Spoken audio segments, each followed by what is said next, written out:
जेठ का महीना था, लेकिन सूरज ढलते ही बिचपुरी गांव के रास्ते पर ठंडक नहीं बल्कि एक अजीब सी सिहरन दौड़ने लगती थी। मोहन अपने बचपन के दोस्त सोहन के साथ बैलगाड़ी से उतरकर पैदल गांव की पगडंडी पर चल रहा था। सोहन का पुश्तैनी घर इस गांव के एकदम आखिरी छोर पर था, जहां आबादी खत्म हो जाती थी और पुराना जंगल शुरू होता था। मोहन को शहर की भागदौड़ से कुछ दिन का आराम चाहिए था, इसलिए सोहन उसे अपने गांव ले आया था। रास्ता कच्चा था, दोनों तरफ गन्ने के खेत थे जो हवा में सरसरा रहे थे।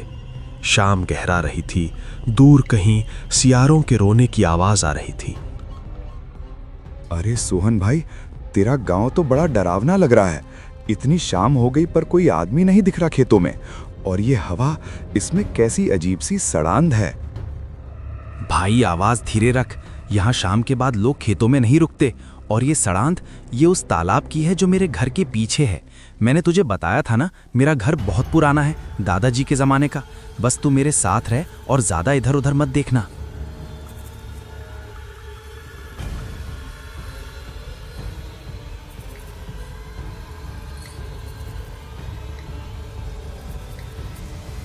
चलते चलते वे घर के सामने पहुंचे। घर क्या था? एक पुरानी हवेली का खंडहर था। दीवारें मिट्टी और लखौरी ईंटों की बनी थीं। बड़ा सा लकड़ी का दरवाजा था जिस पर लोहे की कीलें जड़ी थीं। घर के चारों तरफ सन्नाटा था, लेकिन घर के ठीक पीछे वो था काली ताल। घर के पीछे की दीवार टूटी हुई थी और वहीं से वो तालाब शुरू होता था।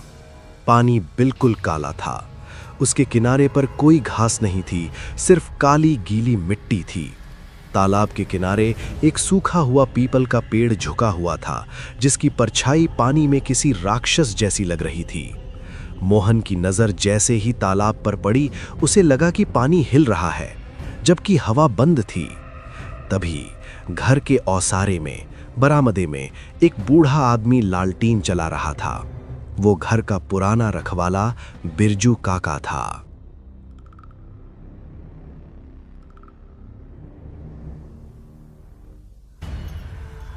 आ गए मालिक। और ये साथ में कौन है? सोहन बेटा, मैंने मना किया था, इस घर में अब सांस लेना मुश्किल है, तुम फिर भी मेहमान ले आए। काका, ये मोहन है, मेरा जिगरी यार। कुछ दिन रहेगा यहाँ। आप बस भोजन का प्रबंध करो और डराओ मत। बेटा मोहन, तुम शहर के हो, तुम्हें यहाँ के कायदे नहीं पता। गौर से सुन लो, ये घर इंसानों का कम और उसका ज्यादा है। किसका काका? सुनो बेटा, उस तालाब में छलावा रहता है। बरसों पहले कोई डूब के मरा था या मारा गया था, कोई नहीं जानता, लेकिन अब वो पानी खून मांगता है। 3 बातें अपने दिमाग में बिठा लो। पहला, सूरज ढलने के बाद घर के पिछले हिस्से में मत जाना। दूसरा, अगर रात को तालाब की तरफ से कोई आवाज आए, चाहे कोई रो रहा हो या हंस रहा हो, उधर कान मत लगाना। तीसरा, और यह सबसे जरूरी है, अगर रात को तुम्हारा दरवाजा खटखटाए और कोई सोहन की आवाज में या तुम्हारी मां की आवाज में भी दरवाजा खोलने को कहे, तो दरवाजा मत खोलना। जब तक सुबह की चिड़िया ना चहचहाए, कुंडी मत खोलना। काका बस करो, मोहन डर जाएगा। चलो अंदर चलते हैं। रात हो गई। उन्होंने लालटेन की रोशनी में दाल बाटी खाई। घर के अंदर बिजली नहीं थी। लालटेन की पीली रोशनी में दीवारों की परछाइयां लंबी और डरावनी लग रही थी। मोहन को वो कमरा दिया गया जिसकी एक खिड़की सीधे तालाब की तरफ खुलती थी। खिड़की में लोहे की सलाखें थीं, लेकिन शीशा नहीं था, सिर्फ लकड़ी के पल्ले थे। रात के 12 बज चुके थे। पूरा गांव सो चुका था। सोहन दूसरे कमरे में था। मोहन चारपाई पर लेटा करवटें बदल रहा था। गर्मी बहुत थी, इसलिए उसने खिड़की थोड़ी सी खोल रखी थी ताकि हवा आए। तभी सन्नाटे को चीरती हुई एक आवाज आई। ये आवाज पानी से आ रही थी, जैसे कोई भारी चीज पानी से निकलकर किनारे पर चल रही हो। मोहन का गला सूख गया। उसे बिरजू काका की बात याद आई। उसने चादर कसकर पकड़ ली। आवाज पास आती गई। छप छप। अब आवाज तालाब के किनारे से हटकर घर की पिछली दीवार के पास आ गई थी और फिर मोहन के कमरे की खिड़की के ठीक नीचे बाहर से एक आवाज आई। मोहन, ओ मोहन। मोहन का खून जम गया। ये आवाज किसी और की नहीं बल्कि सोहन की थी। भाई जरा खिड़की खोलना, मैं बाहर पेशाब करने आया था, पैर फिसल गया, कीचड़ में फंस गया हूँ, मेरा हाथ पकड़कर ऊपर खींच ले यार। सोहन बाहर क्या कर रहा है? वो तो अपने कमरे में सो रहा था, लेकिन आवाज तो उसी की है और वो मुसीबत में लग रहा है। मोहन चारपाई से उठा, वो खिड़की की तरफ बढ़ा, उसका हाथ लकड़ी के पल्ले पर गया। तभी उसे एक और आवाज सुनाई दी, उसके कमरे के दरवाजे के उस पार से, घर के अंदर से। मोहन, तू जाग रहा है क्या? मुझे लगा कोई बाहर चल रहा है। तू ठीक है ना? मोहन वहीं जम गया। अगर सोहन कमरे के दरवाजे के बाहर हॉल में है, तो खिड़की के बाहर तालाब के पास कीचड़ में कौन बुला रहा है? बाहर वाली आवाज अब बदल गई। अब वो मिन्नत नहीं कर रही थी, अब वो भारी और डरावनी हो गई थी। खोल दे, खिड़की खोल दे मोहन, मुझे तेरी आंखों का रंग देखना है। कमरे के अंदर की हवा जैसे जम गई थी। मोहन खिड़की से 10 कदम पीछे हटकर दीवार से सट गया था।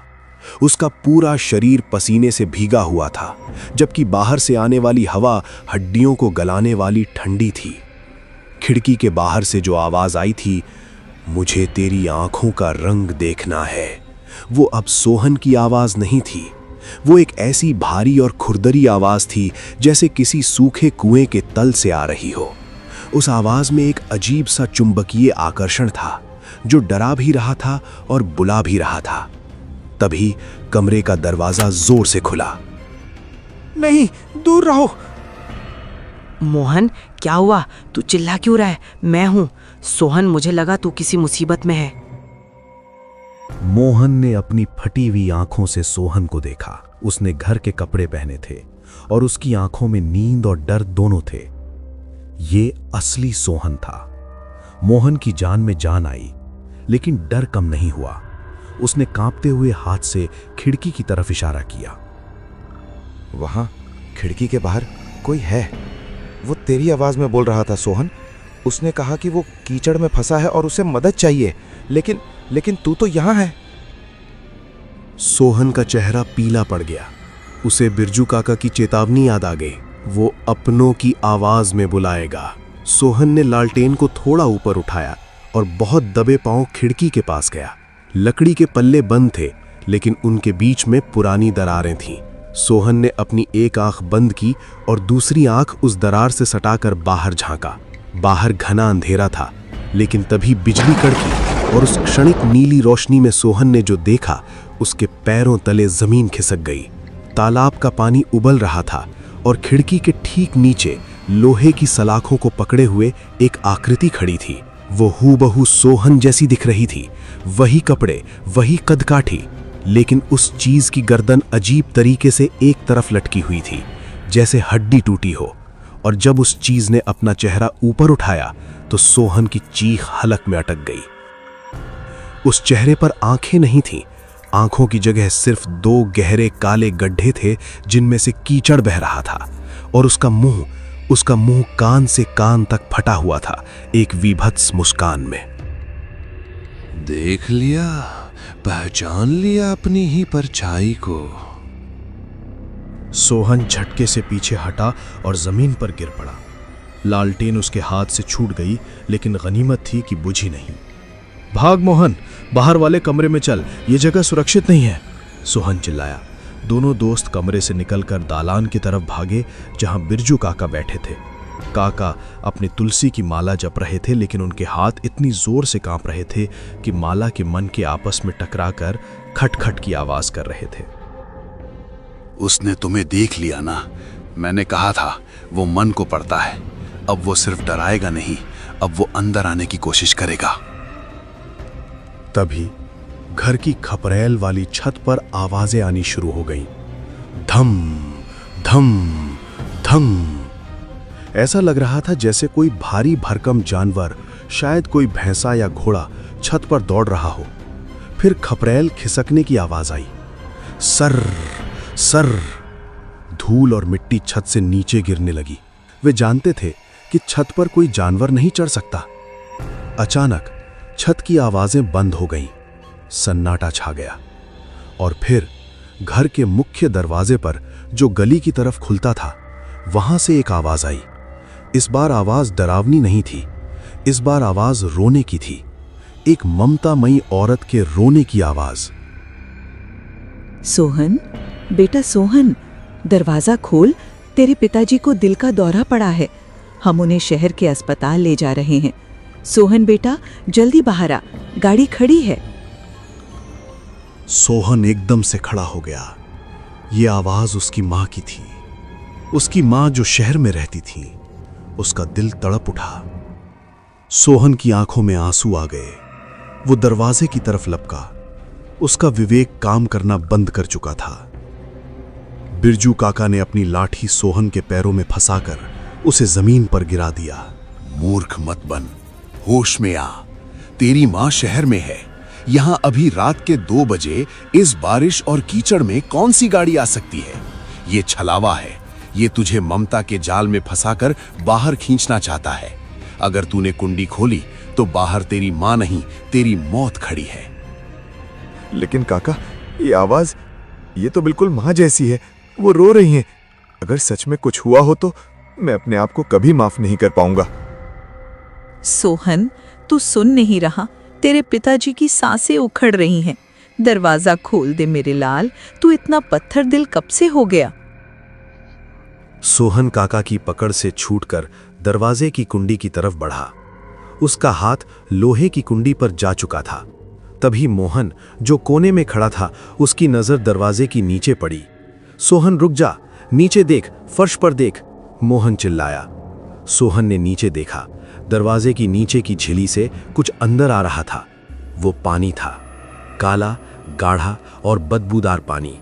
और उस पानी के साथ लंबे लंबे काले बाल भी अंदर की तरफ तैरते हुए आ रहे थे, जैसे सांप रेंग रहे हों। उस पानी से वही तालाब वाली सड़ांध आ रही थी। सोहन का हाथ कुंडी पर ही जम गया। वो समझ गया, अगर उसकी मां बाहर होती तो दरवाजे के नीचे से तालाब का पानी अंदर क्यों आता? बाहर वाली शक्ति को जब महसूस हुआ कि उसकी चाल नाकाम हो गई है, तो उसका रोना अचानक बंद हो गया, जैसे किसी ने रेडियो बंद कर दिया हो। एक पल का जानलेवा सन्नाटा छाया और फिर एक जोरदार राक्षसी हंसी गूंजी।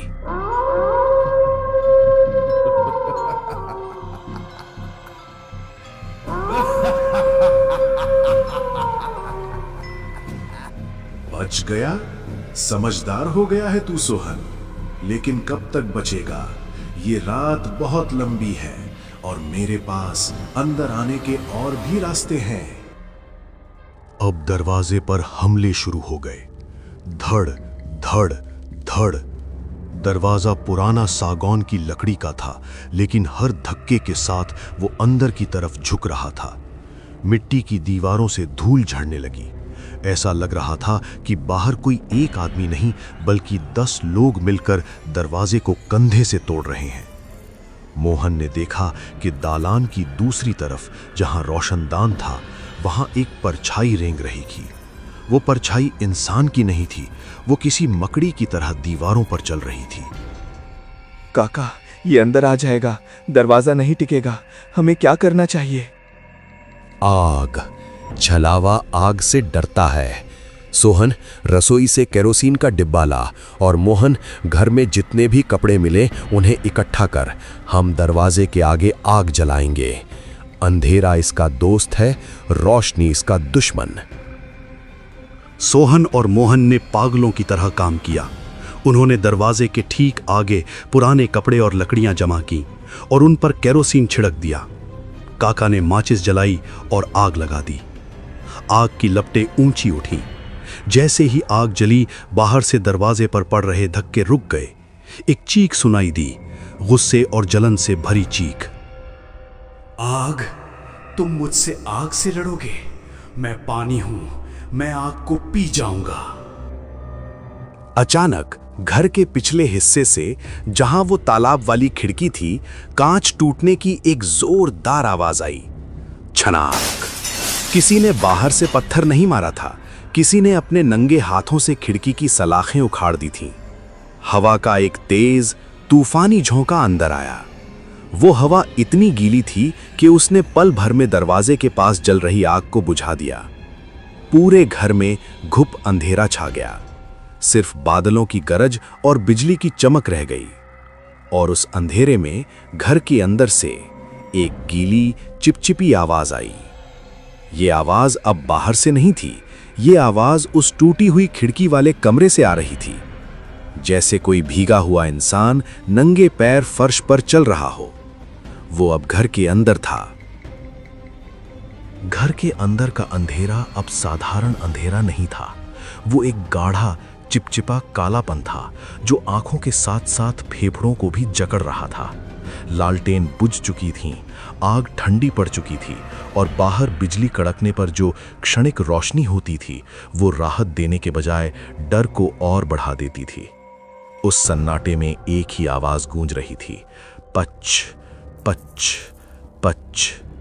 ये गीले कीचड़ से सने नंगे पैरों के चलने की आवाज थी। ये आवाज उस कमरे से आ रही थी जिसकी खिड़की टूट चुकी थी और धीरे धीरे दालान की तरफ बढ़ रही थी। हर कदम के साथ फर्श पर पानी टपकने की आवाज आ रही थी। मोहन, सोहन और बिरजू काका दालान के सबसे आखिरी कोने में, जहां अनाज रखने की कोठरी थी, उसके पास दुबके हुए थे। बिरजू काका ने अपनी लाठी को दोनों हाथों से पकड़ रखा था, जैसे वो कोई तलवार हो। सोहन का पूरा शरीर कांप रहा था और मोहन की सांसें इतनी तेज चल रही थीं कि उसे लग रहा था उसकी छाती फट जाएगी।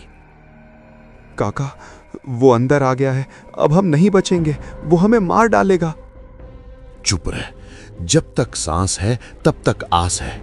वो शरीर पर हमला तभी कर पाएगा जब तुम मन से हार मान लोगे। अपनी कुलदेवी को याद कर सोहन, डरना मत, बस डरना मत। तभी बिजली कड़की। उस तेज सफेद रोशनी ने दालान को एक सेकंड के लिए जगमगा दिया और उस एक सेकंड में मोहन ने उसे देखा। दालान के बीचों बीच टूटी हुई खिड़की वाले कमरे के दरवाजे पर वो खड़ा था। वो सोहन जैसा दिख रहा था, लेकिन ये सोहन का कोई सामान्य रूप नहीं था। उसका शरीर अजीब तरीके से फूला हुआ था, जैसे कोई लाश पानी में कई दिनों तक सड़ने के बाद फूल जाती है। उसके कपड़े गीले थे और उनसे काला पानी टपक रहा था। उसकी गर्दन एक तरफ लुढ़की हुई थी, लेकिन सबसे भयानक उसका चेहरा था। उसकी आंखें नहीं थीं, सिर्फ सफेद पुतलियां थीं जो अंधेरे में चमक रही थीं। और उसका मुंह, वो इंसानी मुंह नहीं था। उसके होंठ गायब थे और नुकीले काले दांत बाहर निकले हुए थे। सोहन, मेरे भाई, छिप क्यों रहे हो? मैं तो बस खेलने आया हूं। देखो मैं कितना अकेला हूं इस ठंडे पानी में। उसकी आवाज में एक अजीब सी गूंज थी, जैसे कोई गुफा के अंदर से बोल रहा हो। वो धीरे धीरे आगे बढ़ा। उसके चलने का तरीका इंसान जैसा नहीं था। उसके घुटने उल्टी तरफ मुड़े हुए थे और वो झटके देकर चल रहा था। सोहन अपने आप को रोक नहीं पाया। डर के मारे उसके मुंह से चीख निकल गई, नहीं, दूर रह मुझसे। सोहन की आवाज सुनते ही उस छलावे ने अपनी गर्दन झटके से उस कोने की तरफ मोड़ी जहां वे छिपे थे। उसके चेहरे पर एक शैतानी मुस्कान फैल गई। वो अब चलने के बजाय फर्श पर चारों हाथ पैरों से रेंगने लगा, किसी छिपकली या मकड़ी की तरह, और उसकी रफ्तार बहुत तेज थी। कोठरी में चलो, चंदे। तीनों ने पीछे मुड़कर कोठरी का भारी लकड़ी का दरवाजा खोला और अंदर घुस गए। उन्होंने जल्दी से अंदर से लोहे की सांकल चढ़ा दी। अगले ही पल दरवाजे पर एक जोरदार धमाका हुआ। धड़ाम! दरवाजा पूरी तरह हिल गया। लकड़ी चरमरा गई। खोल दो, मुझे भूख लगी है, बरसों पुरानी भूख। बाहर से आवाज आई। अब वो आवाज सोहन की नहीं थी, अब वो एक भयानक गुर्राहट थी। कोठरी के अंदर घुप अंधेरा था। वहां पुरानी बोरियां, खेती के औजार और अनाज के ड्रम रखे थे। हवा आने के लिए छत के पास एक छोटा सा रोशनदान था। बिरजू काका ने अपनी जेब टटोली। माचिस? माचिस कहाँ गई? काका बड़बड़ाए। तभी कोठरी के अंदर का तापमान गिरने लगा। इतनी ठंड हो गई कि उनकी सांसें भाप बनकर निकलने लगीं। काका, यहाँ पानी आ रहा है। मोहन ने नीचे देखा। कोठरी के बंद दरवाजे के नीचे से नहीं, बल्कि जमीन के अंदर से पानी रिस रहा था। फर्श की दरारों से काला बदबूदार पानी फव्वारे की तरह निकल रहा था। देखते ही देखते पानी उनके टखनों तक आ गया। ये पानी साधारण नहीं था, ये बर्फीला था और इसमें कुछ रेंग रहा था। मेरे पैर, कुछ मेरे पैर पकड़ रहा है। सोहन चिल्लाया। पानी के अंदर से अदृश्य हाथों ने उसके टखनों को जकड़ लिया था और उसे नीचे खींच रहे थे। सोहन अपना संतुलन खो बैठा और पानी में गिर गया। बचाओ, ये मुझे नीचे खींच रहा है। मोहन ने सोहन का हाथ पकड़ा और काका ने उसकी कमर पकड़ ली। एक भयानक रस्साकशी शुरू हो गई। एक तरफ 2 इंसान और दूसरी तरफ पाताल की वो काली शक्ति। पानी अब घुटनों तक आ चुका था। सोहन का आधा शरीर पानी में था और वो दर्द से चीख रहा था क्योंकि पानी के अंदर अदृश्य नाखून उसकी त्वचा को छील रहे थे। मोहन, वो देख, दीवार पर। काका ने जिस तरफ इशारा किया, वहां दीवार पर पुराने खेती के औजार टंगे थे। उनमें एक जंग लगा हुआ भारी लोहे का गंडासा, बड़ा चाकू था। गांव की मान्यताओं के अनुसार बुरी शक्तियां लोहे से डरती हैं। मोहन ने सोहन का हाथ काका को थमाया और पानी में छलांग लगा दी। पानी उसके सीने तक आ गया था। उसे लगा जैसे हजारों कीड़े उसके शरीर पर रेंग रहे हैं। उसने पूरी ताकत लगाकर दीवार से वो गंडासा खींचा। जैसे ही मोहन के हाथ में लोहा आया, उसे एक अजीब सी ताकत महसूस हुई। वो सोहन की तरफ पलटा। सोहन लगभग पूरा डूबने वाला था। सिर्फ उसका सिर और एक हाथ बाहर था। मोहन ने वो गंडासा पानी के अंदर सोहन के पैरों के पास अंधाधुंध चलाया। खचा! लोहा किसी ठोस चीज से नहीं टकराया, लेकिन पानी के अंदर से एक विदारक चीख गूंजी। पानी का रंग काला से गहरा लाल हो गया। सोहन के पैरों से पकड़ ढीली हो गई। काका ने सोहन को खींचकर अनाज के ड्रमों के ऊपर चढ़ा दिया। मोहन भी चढ़ गया। लोहा, तुम लोहा लाए, तुमने मुझे चोट पहुंचाई। अब मैं तुम्हें निगल जाऊंगा। मैं इस पूरे घर को पाताल में ले जाऊंगा। कोठरी की दीवारें कांपने लगी। छत से धूल और चूना गिरने लगा। कोठरी का दरवाजा, जो अब तक धक्कों से बच रहा था, अपनी चूलों से उखड़ने लगा। छलावा अब अपना असली रूप दिखाने वाला था। दरवाजा एक जोरदार धमाके के साथ टूटकर गिर पड़ा। वहां खड़ा था अंधेरे का एक पुतला। वो अब सोहन के रूप में नहीं था। वो 8 फीट लंबा, कीचड़ और काले धुएं से बना एक राक्षस था। उसकी लान अंगारे जैसी आंखें अंधेरे में जल रही थीं। उसके हाथ बहुत लंबे थे और उंगलियां चाकुओं जैसी थीं। उसने अपना हाथ बढ़ाया। उसका हाथ रबर की तरह लंबा होकर कोठरी के अंदर आया और उसने अनाज के ड्रम पर बैठे बिरजू काका का गला पकड़ लिया। काका हवा में लटक गए। उनका चेहरा नीला पड़ने लगा। वो दैत्य काका को अपनी तरफ खींच रहा था, लेकिन काका ने हार नहीं मानी। उन्होंने अपनी धोती की गांठ से एक छोटी सी पुड़िया निकाली। उसमें गुग्गल और कपूर था। काका ने किसी तरह अपनी जेब से माचिस निकाली, जो चमत्कारिक रूप से सूखी थी, और उस कपूर को जला दिया। जैसे ही कपूर जला, एक पवित्र खुशबू कोठरी में फैल गई। काका ने वो जलता हुआ कपूर उस कीचड़ वाले हाथ पर रख दिया जिसने उनका गला पकड़ा था। आग, पवित्र आग। छलावा चीखा। उसकी चीख इतनी तेज थी कि मोहन और सोहन को अपने कान बंद करने पड़े। उस दैत्य का हाथ जलने लगा और उसने काका को छोड़ दिया। काका जमीन पर पानी में गिरे। छलावा पीछे हटा, लेकिन वो अभी खत्म नहीं हुआ था। वो गुस्से में दरवाजे पर खड़ा होकर गुर्रा रहा था, इंतजार कर रहा था कि आग बुझ जाए। रोशनदान, मोहन, रोशनदान देखो। मोहन ने ऊपर रोशनदान की तरफ देखा। बाहर का रंग बदल रहा था। गहरा काला रंग अब हल्का नीला हो रहा था। ब्रह्म मुहूर्त यानी कि सुबह के 4 बजे का समय हो रहा था। सूरज की पहली किरण निकलने में बस कुछ ही मिनट बाकी थे। बुरी शक्तियां इस समय सबसे कमजोर होती हैं। छलावा तड़पने लगा। उसे पता था कि अगर सूरज की रोशनी उस पर पड़ी तो वो जलकर राख हो जाएगा। वो आखिरी बार हमला करने के लिए लपका। वो कोठरी के अंदर घुस आया। तभी गांव के मंदिर से सुबह की आरती की घंटी बजी। टन टन टन, और साथ ही किसी के घर से शंख की आवाज गूंजी। वो पवित्र ध्वनि उस दैत्य के लिए किसी हथौड़े जैसी थी। वो चिल्लाया और अपने कानों पर हाथ रख लिए। उसका शरीर, जो कि कीचड़ और पानी से बना था, वो सूखने लगा। उसमें दरारें पड़ने लगीं, जैसे सूखी धरती फटती है। उसकी आंखें बुझने लगीं।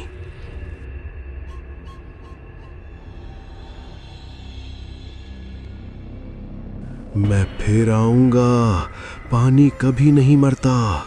सोहन, तू मेरा है। उसकी आवाज धीमी होती गई। उसका विशाल शरीर पिघलकर काले बदबूदार कीचड़ के ढेर में बदल गया और फर्श पर बिखर गया।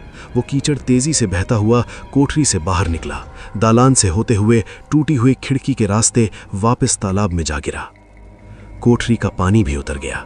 तीनों दोस्त वहीं अनाज के ड्रमों और गीले फर्श कर गिरे रहे, हांफते हुए। वे जिंदा थे, लेकिन उनकी आत्मा कांप रही थी। जब सूरज पूरी तरह निकला और सुनहरी धूप ने कोठरी को रोशन किया, तब जाके उनकी जान में जान आई। वे लड़खड़ाते हुए बाहर निकले। घर का नजारा किसी युद्ध के मैदान जैसा था। फर्नीचर टूटा पड़ा था, दीवारें कीचड़ से सनी थीं और जगह जगह लंबे पंजों के निशान थे जो पत्थर को भी छील चुके थे। टूटी हुई खिड़की से तालाब दिख रहा था, जो अब बिल्कुल शांत और सामान्य लग रहा था, जैसे रात को कुछ हुआ ही ना हो। सोहन के पैरों पर गहरे घाव थे, जो किसी जानवर के नाखूनों के नहीं बल्कि जले हुए निशान जैसे लग रहे थे। ये निशान उसे ताउम्र उस रात की याद दिलाने वाले थे। बिरजू काका की आवाज हमेशा के लिए चली गई।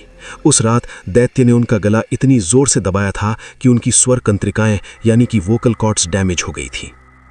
मोहन और सोहन ने एक पल भी उस घर में रुकने का नहीं सोचा। उन्होंने अपना सामान भी नहीं उठाया।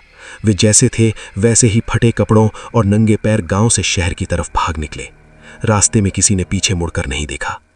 आज 20 साल बाद भी सोहन का वो पुश्तैनी घर बीचपुरी गांव के आखिरी छोर पर खंडहर बनकर खड़ा है। उसकी छत गिर चुकी है, दीवारें ढह चुकी हैं, लेकिन वो पिछला हिस्सा, वो काली पोखर वाली खिड़की आज भी वैसी ही है। गांव वाले उस तरफ अपने मवेशी भी नहीं चराते। वे कहते हैं कि अमावस की रात को अगर आप उस रास्ते से गुजरें तो हवा में किसी के रोने की आवाज नहीं आती, बल्कि एक बहुत ही मीठी, बहुत ही अपनापन लिए आवाज आती है। दरवाजा खुला है सोहन, मैं इंतजार कर रहा हूं।